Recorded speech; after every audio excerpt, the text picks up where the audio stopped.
There we go. It's live. See? Billy, the kid, the biggest, keenest, youngest juggernaut in real estate. His questions coming up soon for you. You're going to love him.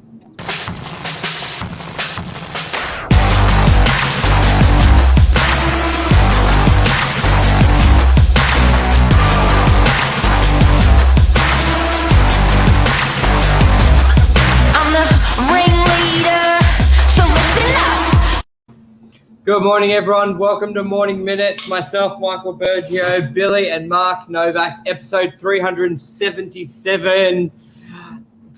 Questions from Billy to the pros. Fresh to real estate. Good morning, Billy. Good morning, Mark and Burge. Thanks for having me on the show. Very happy to be here. Unmal, hope you're well. Hope you had a good Valentine's, which was yesterday, I believe. Happy Valentine's, everyone. Yeah. What's doing, Mark?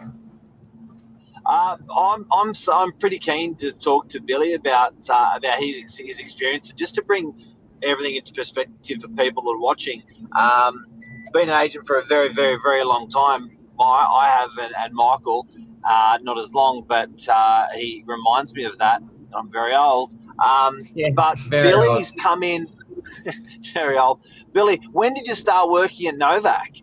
How old were you? At the ripe age of 16. Yeah. Is that even legal? Yeah. But and, full-time now. Fresh out of school. Full-time. So, out of the gates. So, you made a decision sort of midway through year 12 that you're going to be a real estate agent. That's right. And how's it going? Yeah, I'm loving it. Stokes. I think it was the best decision I've made as of yet to scrap the uni idea for now and pursue this idea of real estate. So no regrets. What did your parents say to that, leaving uni? They backed it. They weren't too keen on me, going into something I wasn't 100% about. So they're glad I'm just committing to something that I'm enjoying. That's good. Because that's the big thing. Like, you don't want to do anything half-assed. I know I had similar. Most people in my family had gone to uni, got degrees. I started, but I hated it. For some reason, I thought if I hated school for whatever reason, I'd love uni. But no, it doesn't work out that way. So unlike me, Billy saved a year of tuition. Well, that's right. And also, you're not earning money through that period as well. Yeah, it's true. Pay to learn. So it's huge. Andre, follow your dreams and passion. Yeah, hey guys. Good morning, everyone. So what? All right, so let's get into it. Let's get into it. Off to you. You go, Burge. Yeah. So this show is going to really help people who are in similar position to Billy, who are wanting to get into real estate, but they're making that decision: do I do a trade? Do I drop out of uni? Do I not go to uni? And what are some questions that do come up? And I don't think there's any question too silly.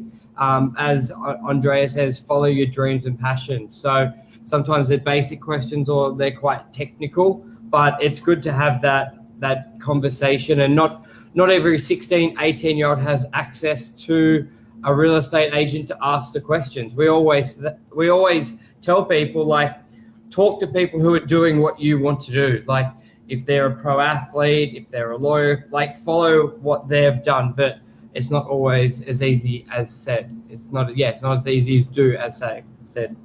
So Billy, how can we help? What questions? Well, for someone that's straight out of school with big aspirations, wants to get into sales, I think a lot of the industry, or a lot of the guys coming into the office want to get into sales. Whether that's made for them is yet to be determined. But do you think age hinders someone's ability to be successful in sales straight out of school? Do you think age comes into effect when you're talking to owners, being able to close deals, those sort of things? Just a young face, do you think that puts people off? Mark, you going to go first? I got in at your age, Billy, as soon as I left school, so I was 17, and I was number one in the country out of 700 sales reps when I was about 1920. I would say there's a couple of things to it. You've got to have presence, because people are trusting you to negotiate the most valuable thing they own. They're trusting you to have experience, which doesn't mean years. It means technical experience, which you can learn. If you're a genius, you can learn how to play the bloody piano in a very short time just because you're a genius. So that doesn't mean you have to sit at the piano for 15 years.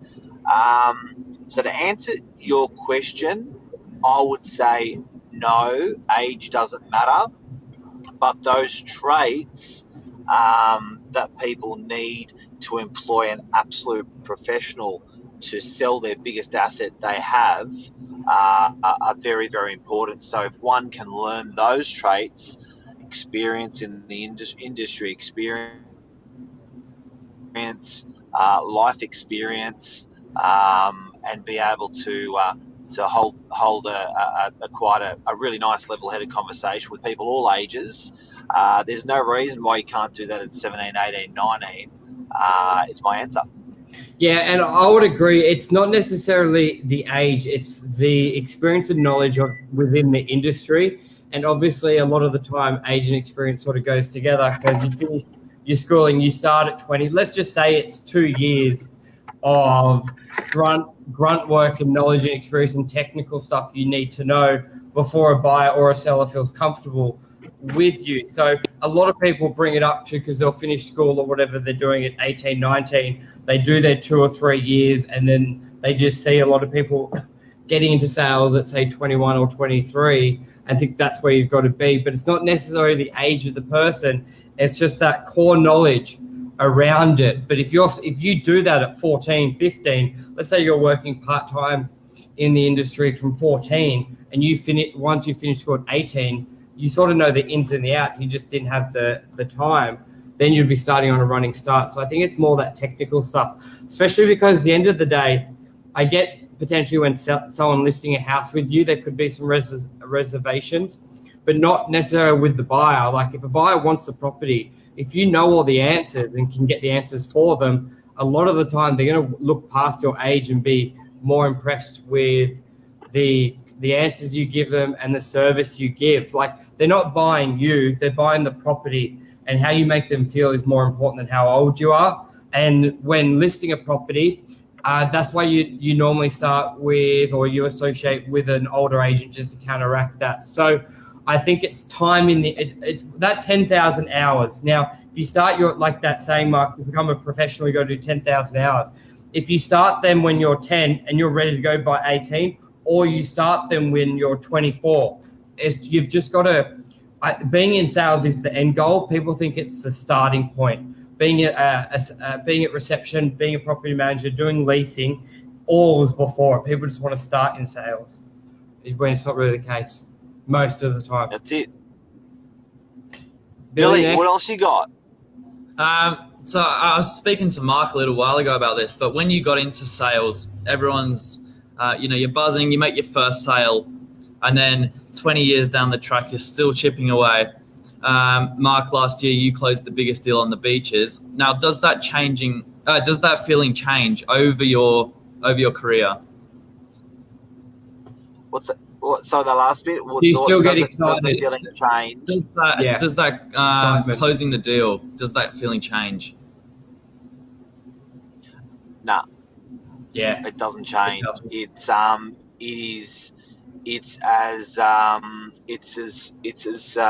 sweet, as difficult, as it's all the same. It's all, but it's, I think you do lose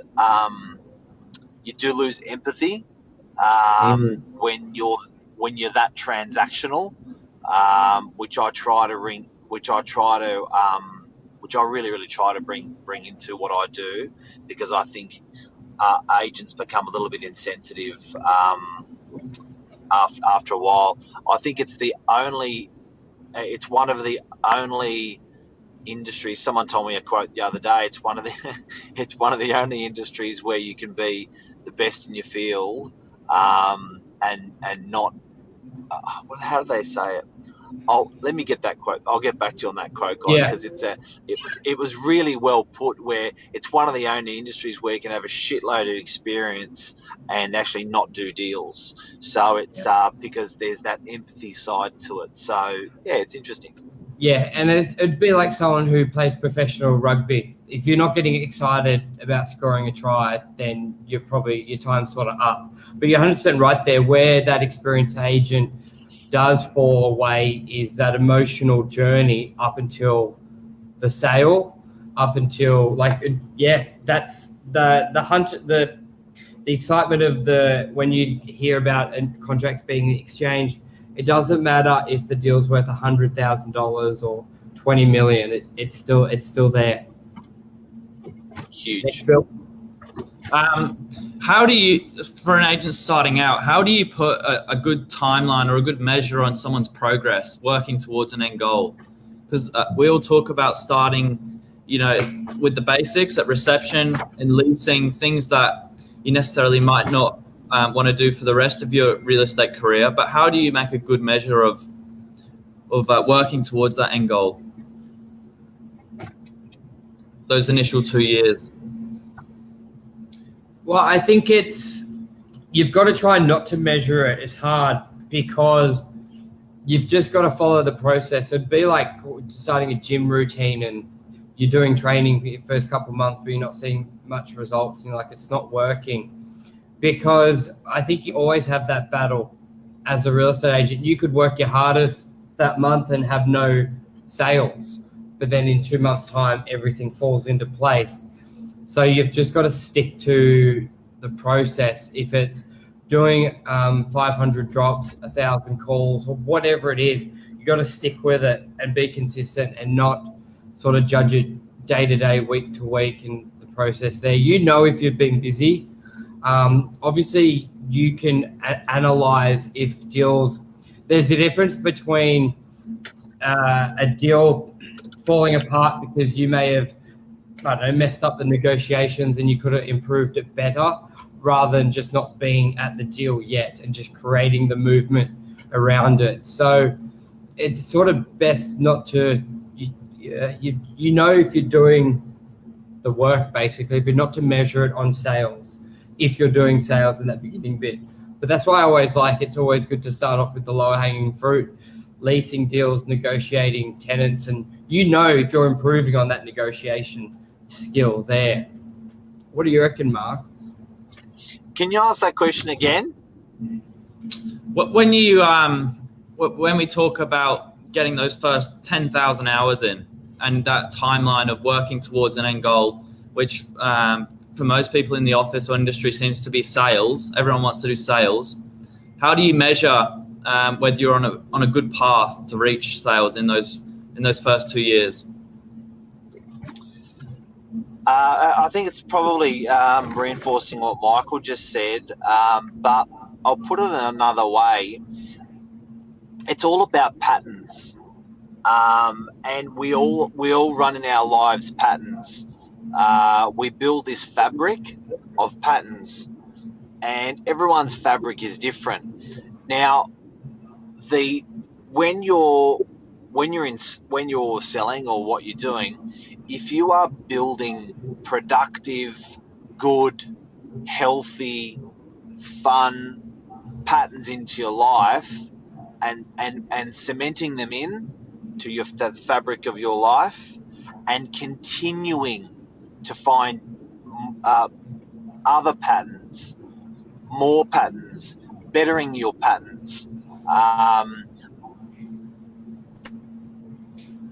That's probably been the most I've seen through most real estate agents, where they've got the craziness to be creative and come up with something that is good and productive, but they've got the boringness of being consistent enough to ramp that out. Allow me to give you an example. Jordan was with our office for about 6-7 years, top guy, and we just got into sales. He's like, what do I do? I said, mate, you got to do 1,000 letterbox drops before you set foot into the office every day. I said, you do that with your name out there, just listed this, just sold that, just listed this. I said, that's about 25,000 a month you're going to be getting out. You do that, your career's going to go next level. He did it. He did the most unbelievable numbers and grew, but that was part of his pattern. That was part of his fabric of what he was doing. Now, what happens with people is sometimes you move on to another pattern. So you forget about those things that actually made you great, and you stop doing them just because you're busy. Yeah, because like especially with letterbox drops, you can't expect to drop 1,000 and get a call. You may have to drop that one house 4 times. So you're realistically doing 100,000 for that call. So you start it in January and you start quantifying results in December, but you've got to do something for 12 months without any reward. And that's basically what sales is like. What's next, Bill? We've only done 2 or 3. It's been 15. How quickly, when you've got a new guy coming into the office, can you tell if they're going to be a top sales rep? Leave this with you, Mark. How long does it take? And what do you notice as well? I would say 1 week. 1 week. So if you had A team, B team, C team, and D team, and call that skill level, acumen, all that stuff. I would say to know whether these guys are going to make it from the D team to the C team, if they're going to make it, we would know within a week. Wow. Yeah. Whether they progress to go from all that. Yeah, and then to get from even C, let's just say B is actually doing deals consistently. It's nothing to do with the skill. It's the consistency, which could take 12 months. So you could tick all the boxes of a potential A, and then 3 months later, you're not even in the industry because you couldn't do 7 days a week work. So it's time is the biggest. Can't back it up. It's not about having a perfect day, perfect week, perfect phone call. It's the consistency. You'd rather someone who looks like a C, but they're here for 2 years and they do a lot more sales in the long run than the guy who looked like a neighbor only did it well for a month. Well, they may be. That's right. They may be super consistent, Mr. Consistent, but they may be a slow learner. And it'll just take longer, or it could be the opposite. So to run someone, to come in as a D skill level, to make it to a C skill level, I would say we would know during a month. So a week, you'd know whether they're staying. A month to get to a C, and I think probably 6 to 12 months to get to a B, and an A team member you would sort of identify within the first year or 2. Yeah, think of it like jiu-jitsu belts. You've got the technical side, but a big part of it is consistency over time.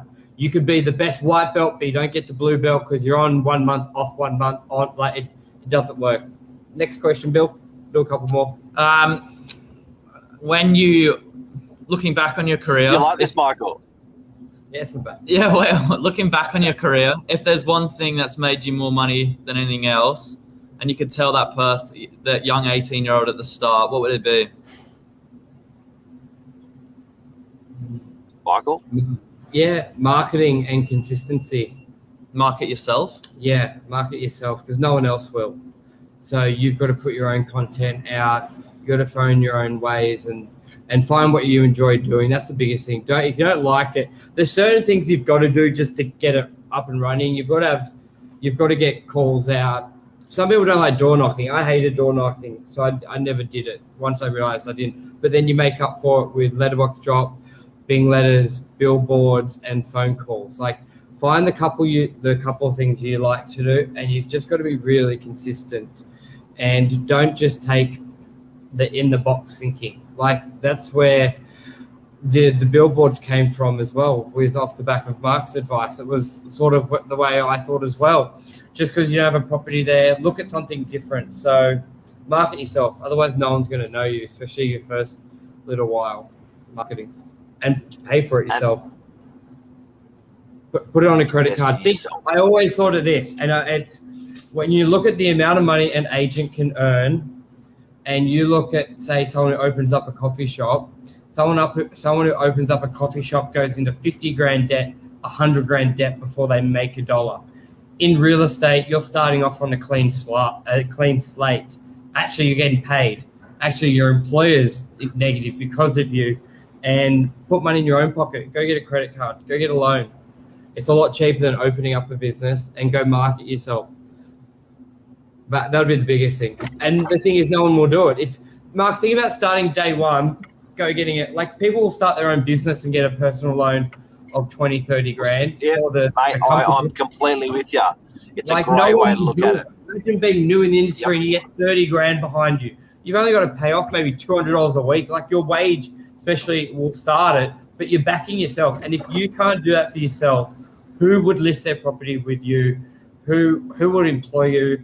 And I know I did it.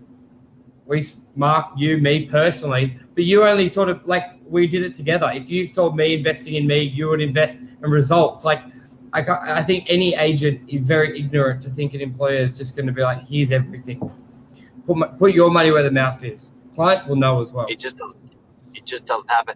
And now, if anyone's got any questions, throw them at us. Tony said, thank you for sharing, Michael, Mark, sharing your wealth of experience. Certainly learned a few things from Bill, asking the right questions. And Nagawi says, yes, thanks for your time and sharing the information. If you've got any questions for Billy or us, ask them right now. We are a live show.